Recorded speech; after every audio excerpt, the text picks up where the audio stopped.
Hi friends, आज हम जानेंगे सामाजिक विज्ञान अर्थशास्त्र विकास के बारे में। देश की प्रति व्यक्ति आय उसकी गणना करके निकाली जा सकती है।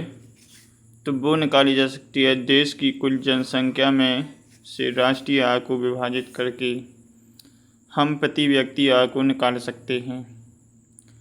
केरल का शिशु मृत्यु दर कम है क्योंकि यहाँ मूल स्वास्थ्य एवं शिक्षा सुविधाओं का प्रावधान है। केरल में सबसे ज़्यादा साक्षरता है और जिस देश में राज्य में साक्षरता होती है उसमें ऐसा कम होता है। शिशु मृत्यु दर क्या सूचित करता है? किसी वर्ष में पैदा हुए 1000 जीवित बच्चों में से एक वर्ष की आयु से पहले जाने वाले बच्चों का अनुपात। भारत के किस राज्य में शिशु मृत्यु दर सबसे कम है? तो इसका उत्तर हम पहले भी देख चुके हैं। इसका उत्तर है केरल। केरल में शिक्षा और स्वास्थ्य पर विशेष ध्यान दिया जाता है।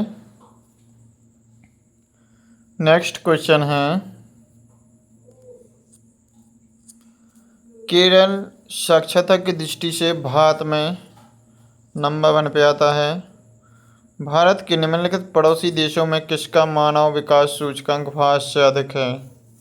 तो वो है श्रीलंका। श्रीलंका की राजधानी कहाँ है? कोलंबो या विजयवाड़े। दो में से हम किसी पर भी टिक कर सकते हैं, दोनों सही हैं। नेक्स्ट क्वेश्चन है, हमारे समाज में विभिन्न वर्गों के विकास के लक्ष्य के द्वारा प्राप्त किए जा सकते हैं। तो वो है लोकतांत्रिक राजनीतिक प्रक्रिया। क्या है? लोकतांत्रिक राजनीतिक प्रक्रिया। नेक्स्ट क्वेश्चन है, जीडीपी का क्या अर्थ होता है? तो जीडीपी का अर्थ होता है सकल घरेलू उत्पाद। क्या होता है? सकल घरेलू उत्पाद। देशों के विकास की तुलना करने का सबसे महत्वपूर्ण आधार क्या है? तो वो है औसत आय। औसत आय से हमें पता चलता है कि हमारे देश की प्रति व्यक्ति आय कितनी है। किसी देश की राष्ट्रीय आय को उसकी कुल संख्या से भाग देने पर निम्न से क्या प्राप्त होता है? तो वो होता है प्रति व्यक्ति आय। क्या होता है? प्रति व्यक्ति आय। नेक्स्ट क्वेश्चन है, किसी देश के विकास को प्रायः निम्नलिखित में से किस आधार पर निर्धारित किया जाता है? तो वो किया जाता है प्रति व्यक्ति आय। प्रति व्यक्ति आय में से एक न एक वस्तुनिष्ठ खालिस्तान या जोड़िया में आएगा जरूर। निम्नलिखित में से सर्वाधिक मानव विकास सूचकांक वाला राज्य कौन सा है? तो वो है केरल, क्योंकि केरल ही साक्षरता में शिशु मृत्यु दर लिंग अनुपात सबसे आगे है। निम्नलिखित में से कौन सा गैर नवीनीकरण संसाधन है? तो गैर नवीनीकरण जिसका एक बार दोहन करने से दूसरा नहीं आता वो है खनिज तेल। यूएनडीपी के अनुसार किसी देश के विकास को आंकने का आधार निम्नलिखित में से कौन सा है?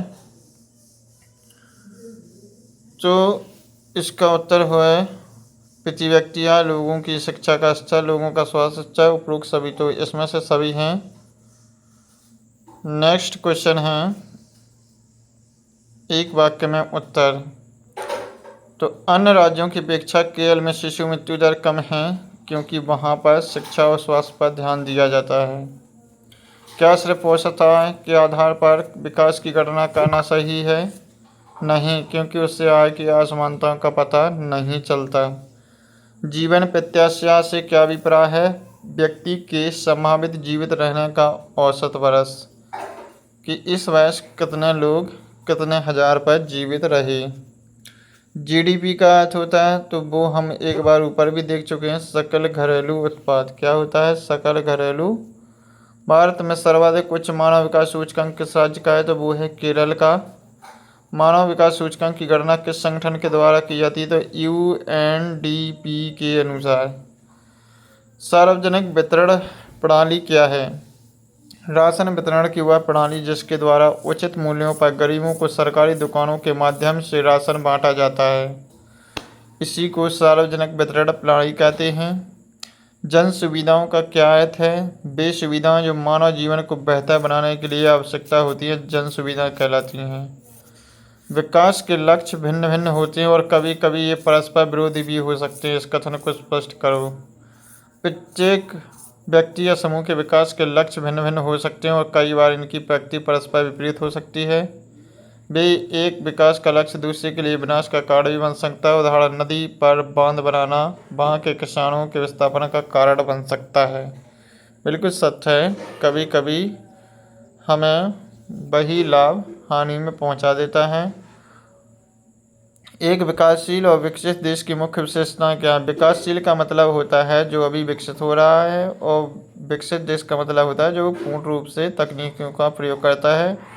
उच्च स्तरीय रहन सहन, उच्च प्रति व्यक्ति आय, साक्षरता दर इसी के विपरीत कर देंगे तो एक विकासशील और विकसित देश की मुख्य विशेषताएं हो जाएंगी। इसी को हम अंतर के रूप में भी देख सकते हैं।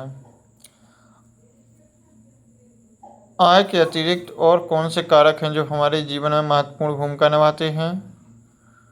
तो आय के अतिरिक्त बेहतर जीवन के लिए परिवार, रोजगार, मित्रता, सुरक्षा व समानता की भावना, शांतिपूर्ण माहौल आदि महत्वपूर्ण, क्योंकि मुद्रा से केवल भौतिक वस्तुएं ही खरीदी जा सकती हैं।